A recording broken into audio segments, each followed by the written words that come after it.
요즘 매일 새벽 때마다 목사님들이 욥기를 가지고 말씀을 전하시는데요, 참 다들 고민이 많습니다. 유연즉슨 여러분, 욥기가 총 몇 장으로 되어 있습니까? 42장으로 되어 있습니다. 제법 많은 분량인데요, 그런데 그 핵심 내용은 아주 간단명확합니다. 욥의 세 친구는 욥에 대하여서 네가 고난당하는 것은 내가 하나님 앞에 범죄했기 때문에 하나님의 심판의 결과니 회개하라고 공격합니다.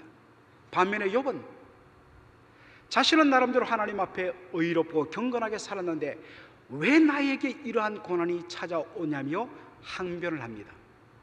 이것이 끊임없이 반복되고 반복되어서 42장을 채웁니다. 그러니까 매일 새벽마다 사실은 거의 똑같은 내용을 반복해서 설교해야 되니까 목사님들의 고민이 보통 이만저만이 아닙니다.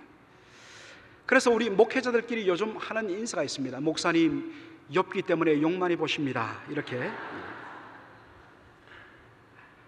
그런데요, 교회 역사를 찾아보면 우리의 고민과는 정반대로 욥기 설교를 너무나 즐긴 분이 한 분 계세요. 17세기 영국의 청교도인 이 조셉 카릴 목사님이십니다. 여러분도 화면에 떠오르시죠? 조셉 카릴 목사님, 1602년에 태어나서 1673년에 하나님의 부르심을 받은 분인데요, 찾아보니까 이분이 무려 24년 동안 매주 설교를 한 것은 아니더라고요. 평균 2달에 3번씩 24년 동안 총 424회 욥기만을 가지고 설교를 했습니다. 그리고 그분이 남긴 욥기 설교집이 12권입니다. 정말 어마어마하지 않습니까?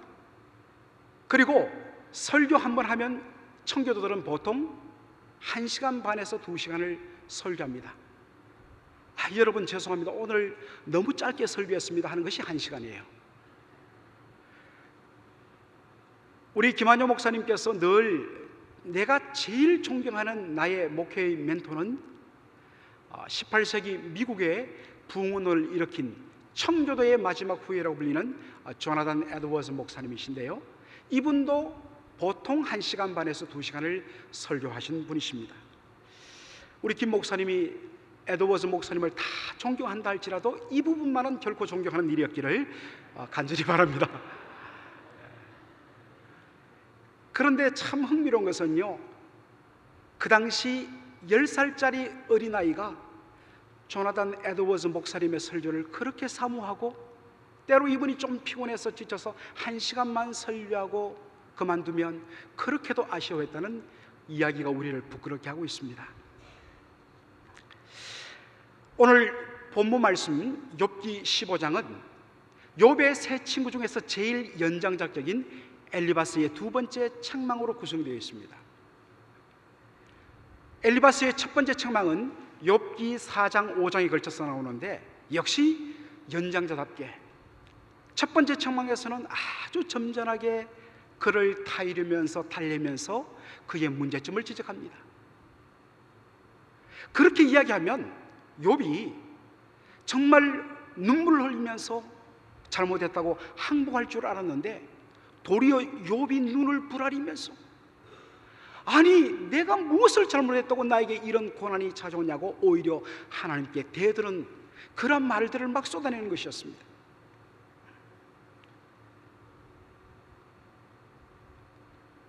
욥기 13장 여러분들 22절로 24절을 보면 욥이 하나님에 대해서 악을 쓰는 그러한 표현이 나옵니다.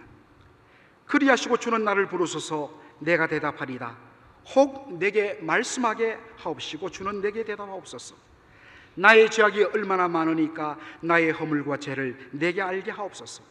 주께서 어찌하여 얼굴을 가리시고 나를 주의 원수로 여기시나이까. 여러분, 이것을 쉽게 이렇게 말하면 이와 같습니다. 하나님, 뒤에 숨지 마시고 이리 앞으로 나와서 저와 함께 직접 대면해서 한번 토론해 보자고요. 저의 죄가 뭡니까? 한번 말씀해 보세요. 저도 대답할 것이 많습니다. 요즘 젊은 사람들 말로 하나님 저와 한번 맞짱 떠보십시다, 이 내용입니다. 여러분, 인생이 하나님을 향해서 이렇게 말할 여러분들 들으면 어떻겠습니까? 엘리바스가 그만 분을 참지 못하고 하나님에 대한 열심으로 욥을 향해서 책망합니다. 자, 욥기 15장 11절로 13절, 여러분 우리 한 목소리 한번 읽어볼까요? 하나님의 위로와 은밀하게 하시는 말씀이 내게 작은 것이냐? 어찌하여 내 마음에 불만스러워하며 내 눈을 번뜩거리며 내 영이 하나님께 분노를 터뜨리며 내 입을 놀리느냐? 여러분들, 어르신들이 존경하는 말이 있죠? 요즘 애들은 버릇이 없어. 그리고 그 버릇없게 굴었던 아이들이 자라서 어른이 되면 똑같이 하는 말, 요즘 아이들은 버릇이 없어. 예전 자신의 세대에서는 아무리 어른이 엉뚱한 말을 하고 불합리한 말을 하고 자신에게 억울한 말을 한다 할지라도 그 권위 앞에서 감히 고개를 들지 못하고서 묵묵하게 끝까지 네네 하면서 참고 들었는데, 요즘 아이들은 아무리 어른의 말씀이 옳다여도 도리어 고개를 빳빳이 쳐들고서 눈을 부라리면서 꼬박꼬박 말대꾸한다는 것입니다. 윗사람에게 이렇게 해도 정말 속이 뒤집어질 심정인데, 인생에 불과한 욥이 감히 하나님에 대해서 이렇게 대드니까 엘리바스가 얼마나 속이 상한지 모릅니다. 그래서 다시 한 번 더 욥의 잘못이 무엇인지를 드러내기 위해서 바로 주신 한 말이 욥기 15장 14절로 16절의 말씀인데요, 사람이 어찌 깨끗하겠느냐? 여인에게서 난 자가 어찌 의롭겠느냐?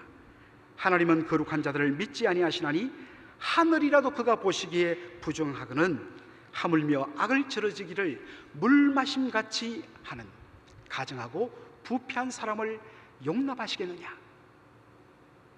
이 말로 욥의 기세를 꺾고자 합니다. 엘리바스의 논리는 이렇습니다.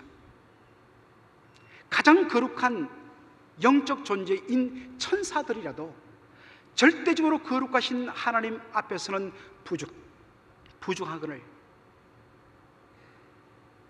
하물며 우리 인생이겠는가 하는 것입니다. 더군다나 악을 저지르기를 물 마시듯 하는 부패하고 가증한 우리 인생들을 하나님께서 어찌 받아주시겠는가? 결코 받아주지 않는다는 것입니다. 그 죄악에 대해서 반드시 심판한다는 것입니다. 그 결과로 찾아온 것이 뭐냐? 바로 고난이라는 것입니다. 엘리바스가 하고 싶은 말은 이겁니다. 욥, 네가 지금 당하는 고난은 네가 하나님 앞에서 얼마나 큰 죄인인가를 증거하는 것이다. 그러니 딴소리 말고 무조건 하나님 앞에 잘못했다고 엎드려 회개해. 성도 여러분, 엘리바스의 말을 어떻게 생각하십니까? 물론 욥기 15장 14절로 16절 이 말씀만을 두고 본다면 정말 다 옳은 말씀입니다. 그러나 우리가 알듯이 욥기 전체적인 측면에서 보면 이 말은 틀린 말입니다. 왜냐하면 욥이 지금 당하는 고난은 그의 죄 때문에 당하는 것이 아니기 때문입니다. 하나님께서도 이것을 이미 인정하시고 욥의 고난을 허락하셨습니다. 그런데도 엘리바스는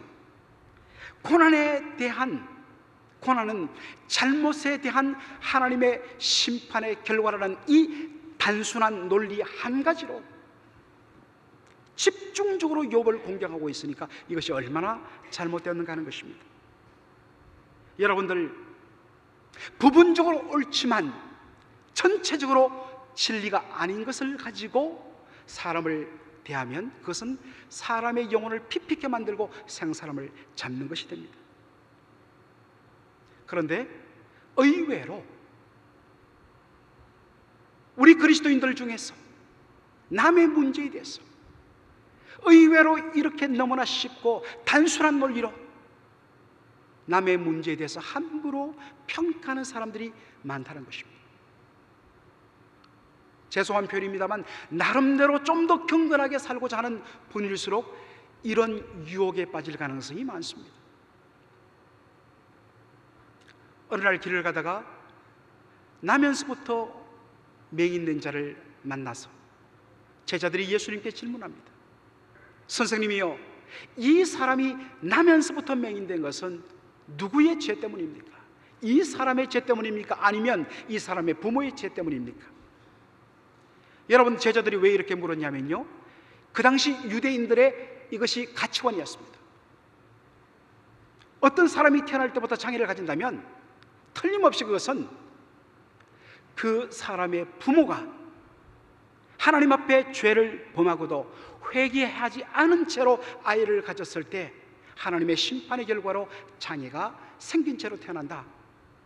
이것이 그 당시 사람들의 가치관이었습니다. 아니, 어떤 의미에서는 이것이 이 세상 대부분의 사람들의 생각을 지배하는 가치관입니다.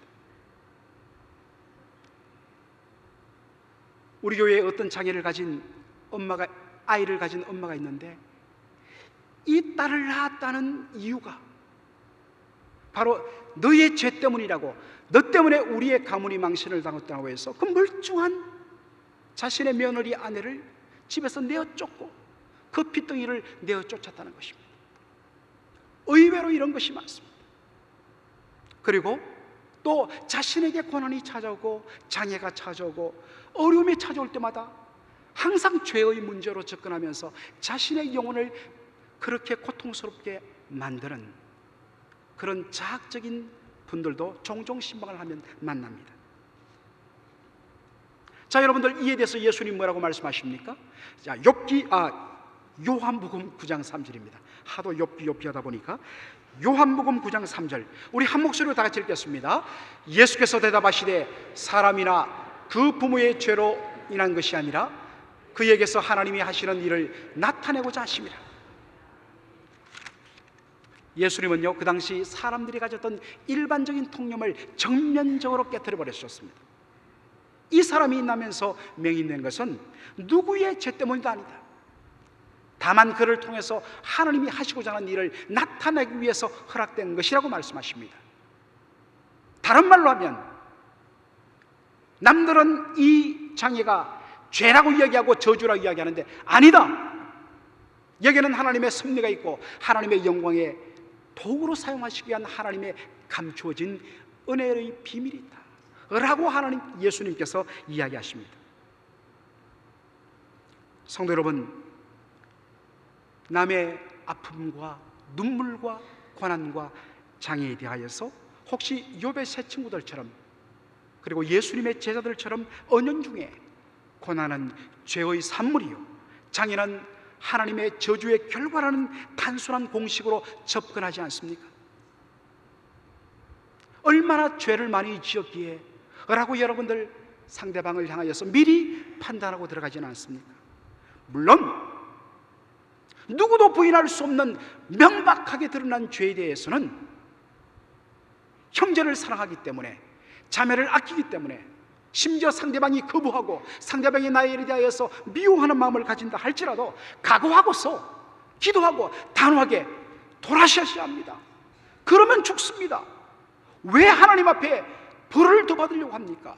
라고 우리는 강력하게 도전해야 합니다. 그러나 여러분, 질병의 원인이 수만 가지듯이 소우지라 불리는 우리 인생에 찾아오는 고난의 이유 역시 셀 수 없이 수많은 것이라면 그 원인을 잘 알지 못하면서 단순한 공식으로 함부로 판단하고 단정해서야 되겠는가 하는 것입니다. 야고보서 4장 12절은 엄중하게 이렇게 경고합니다. 다 같이 보겠습니다. 입법자와 재판관은 오직 한 분이시니 능히 구원하기도 하시며 멸하기도 하시느니라. 너는 누구이기에 이웃을 판단하느냐?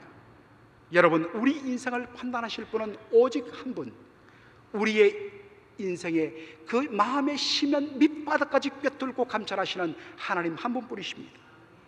여러분, 우리는 동일한 인생이요 피조물인지라 그럴 능력도 그럴 자격도 부여되지 않았습니다. 그럼에도 불구하고 함부로 자신의 그 작은 상식과 자신의 그러한 생각으로 남을 함부로 판단하고 정죄한다면 그것은 자신을 하나님의 자리에 올려놓는 죄가 되고 마는 것입니다. 따라서 고통당하고 괴로워하는 그러한 인생을 우리가 만나게 되고 하나님께서 허락하여 주신다면 우리가 해야 할 일은 그 영혼을 하나님 앞에 맡겨드리는 것입니다. 여러분, 언제 제일 절망하십니까? 어떤 분들은 내 속으로 낳은 내 자식들조차 내 마음대로 할 수 없을 때 절망한다고 이야기합니다. 어떤 분이 아니라 거의 대부분이 그렇습니다. 가끔씩 목사님, 우리 아이는 달라요. 우리 아이는 한 번도 제 말을 거역한 적 없고 내 말이라면 무조건 순종하는 너무나 착한 아이예요. 여러분, 제가 장담합니다. 눈을 부라리며 대항하며 부모의 속을 뒤집을 날이 도적같이 속히 오리라. 그렇지 않습니까? 저만 그래요? 여러분 다 그렇잖아요.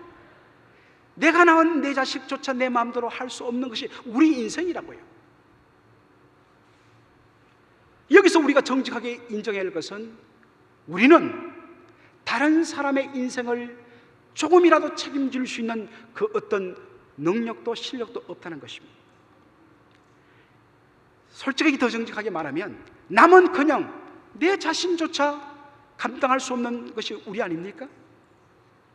그러므로 우리에게 필요한 것은 우리의 전적인 무능력을 인정하고 하나님 앞에 솔직히 자복하고 다른 영혼을 하나님 앞에 맡겨드리는 것입니다. 우리가 해야 할 일은 뭐냐? 성경 말씀처럼 우는 자로 함께 울어주고 슬퍼하는 자로 함께 슬퍼해주는 그 자리만 우리가 감당해야 한다는 것입니다. 함부로 판단하지 마십시오. 함부로 정죄하지 마십시오. 진짜 꼭 그렇게 하셔야 됩니다. 자, 다시 욥기 15장으로 우리 돌아가 볼까요? 욥기 15장 14절로 16절 엘리바스의 주장을 우리 다시 한 번 더 살펴볼 필요가 있습니다.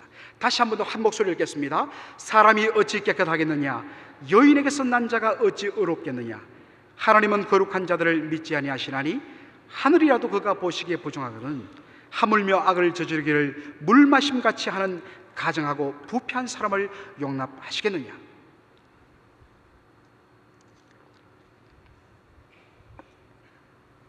엘리바스는 거룩하고 의로우신 하나님은 죄인을 결코 용납하지 않는다고 단정합니다. 그렇습니다. 분명 하나님은 죄를 결코 대충대충 넘기시는 분이 아니십니다.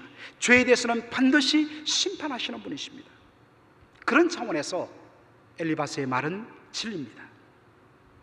그러나 과연 이것만이 죄인을 다루시는 하나님의 유일한 손길을 가는 것입니다.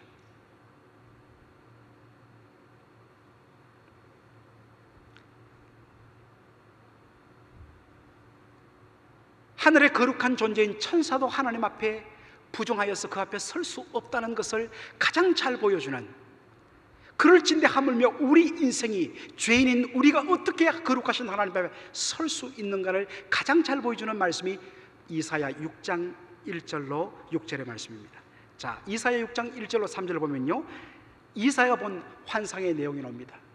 어느 날 이사야가 환상을 보는데 성전 가운데 하나님의 보좌가 서 있고 그 보좌에 하나님이 앉아 있는데 그 주위에 호위하던 바로 하늘의 거룩한 영적 존재인 서랍이라고 불리는 천사들이 바로 하나님 앞에 서 있는데 그 모양이 독특한 겁니다. 각각 6개의 날개를 갖고 있는데 2개의 날개로는 얼굴을 가리고 2개의 날개로는 발을 가리고서, 그리고 나머지 2 날개로는 하늘을 날아다니면서 서로 노래하기를 거룩하다 거룩하다 거룩하다 만군의 여호와여, 그 영광이 온 땅에 충만하다 하는 찬송을 끊임없이 외칩니다. 사실 이것이 우리가 요한계시록에서 보는 바로 천상의 예배의 모습이고 찬양의 모습입니다.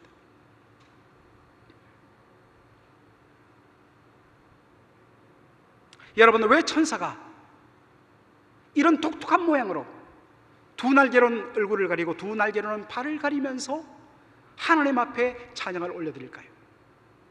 무엇이겠습니까? 아무리 가장 거룩하고 영적인 존재인 천사라 할지라도 절대적으로 의롭고 거룩하신 하나님 앞에서는 감히 설 수 없어 자신을 가릴 수밖에 없다는 것입니다. 여러분, 이것이 하나님의 거룩한 영광의 임재의 바로 현실입니다. 예배는 거룩한 하나님의 영광의 임재를 만나는 자리입니다. 그러므로 하나님의 영광의 임재 앞에 선 우리 인생의 최초의 반응은 도무지 그 거룩하신 하나님 앞에 설 수 없어.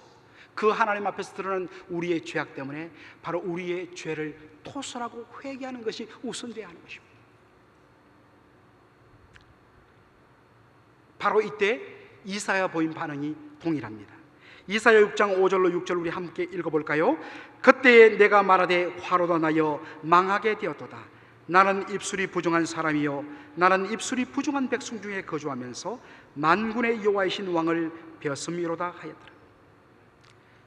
제가 이미 구원이란 무엇인가 두 번째 때 이 말씀을 한번 드린 적이 있습니다만, 거룩하신 하나님의 영광의 임재를 맛본 이사야 보인 반응은 무엇입니까? 화로다 나여 망하게 되었도다 하는 탄식과 절망이었습니다.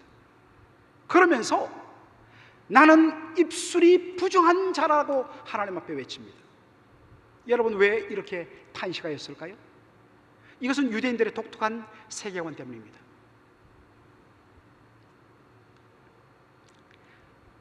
사람을 더럽게 만드는 것은 사람의 입술을 통해서 우리의 뱃속으로 들어가는 음식 때문에 우리를 더럽게 하는 것이 아니라 바로 우리의 마음속에, 우리의 영혼 속에 들어있는 그 부패하고 악한 생각과 온갖 못된 죄악들이 우리의 입술을 통해서 바깥으로 나감으로 말미암아 우리의 영혼을 더럽히는 것이기 때문에 바로 입술은 마음과의 연결 통로라는 것입니다. 그러므로 입술이 부정하다는 것은 무슨 뜻이겠습니까? 내 심령이 그만큼 부패하고 더럽다는 것을 뜻합니다. 다른 사람 앞에서는 그것이 드러나지 않았습니다. 오히려 상대적인 비교를 통해서 내가 저 사람보다 조금 더 낫다는 자기의 우월과 만족이 나타날 수도 있습니다. 그러나 절대적으로 의롭고 거룩하신 하나님과 딱 직면하면 곧바로 우리는 이사야와 같은 이런 탄식과 절망을 하게 됩니다.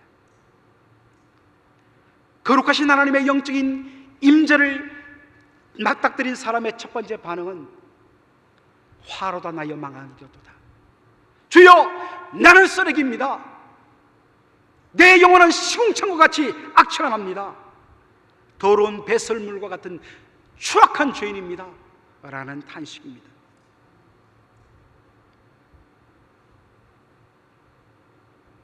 정직하게 말하면 이런 부패하고 더러운 죄인은 절대적으로 어렵고 거룩하신 하나님 앞에 설 수 없습니다. 하나님이 결코 용납할 수 없습니다. 심판받고 저주받아야 마땅합니다. 그런 의미에서 엘리바스의 주장이 여기까지는 맞는 것 같습니다. 자, 그런데 하나님의 반응은 여기에서 끝나지 않는다는 것입니다. 자신의 죄 때문에 하나님 앞에서 절망하고 탄식하면서 이제는 나는 죽었구나라고 절망하는 인생 앞에 하나님이 그 다음 곧장 보이신 반응이 뭐냐? 이사야 6장 7절의 말씀 우리 함께 한 목소리로 읽겠습니다. 그때에 서랍 중에 하나가 부젓가락으로 제단에서 집은 바 핀숯을 손에 가지고 내게로 날아와서 그것을 내 입술에 대며 이르되 보라, 이것이 내 입에 닿았으니 내 악이 자해졌고 내 죄가 사여졌느니라 하였더라.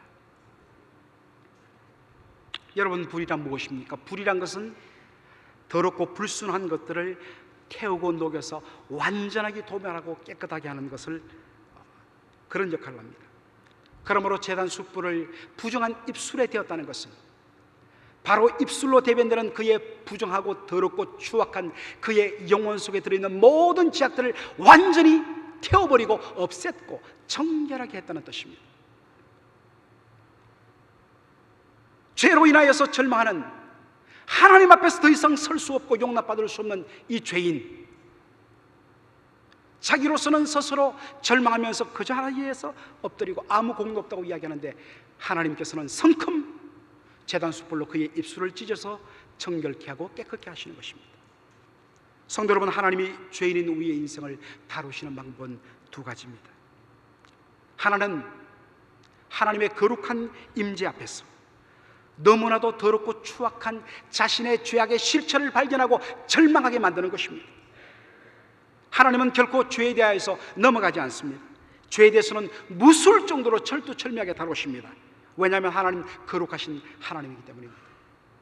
하나님은 말씀의 검을 통하여서 우리의 심령과 골수와 관절과 그 모든 것을 찔러 쪼기까지 하면서 우리의 심령 속에 박힌 죄악들을 뽑아내십니다.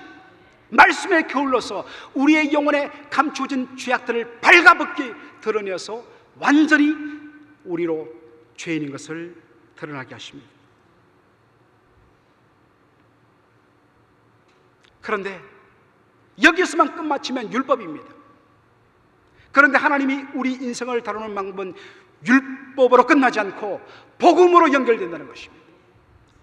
자신의 죄 앞에서 절망하며 탄식하는 그 죄인들을 위하여서, 스스로 자신의 죄 문제를 해결할 수 없는 우리 인생들을 위해서 죄 없으신 하나님의 독생자 예수 그리스도를 우리를 위하여 보내주시고, 우리 대신 우리가 가진 모든 죄짐들을 그 아들 예수의 어깨에 짊어지게 하시고, 우리를 대신하여 십자가에서 율법의 저주를 대신받고 죽게 하심으로 우리의 모든 죄값을 단번에 영원히 속죄하게 하심으로 하나님 앞에 서게 하시고, 단순히 죄인이 의인 되어서 하나님 앞에 서고 죄산 받는 것으로 끝나는 것이 아니라, 하나님을 대적하며 하나님께 원수되었던 우리 인생을 바로 하나님의 자녀의 신분으로 돌려 하나님 아들의 예수의 형성을 닮아 아버지 하나님을 기쁘시게 하고 영원롭게 하는 놀라운 인생의 대반전으로 그 죄인이 하나님의 백성 자녀가 되어서 하나님을 영원롭게 하심으로 영광 받으시는 하나님의 놀라운 인생을 향한 또 하나의 다루심이 나타난다는 사실입니다. 성도 여러분, 기독교의 복음 진리는 완전한 복음의 진리입니다. 복음은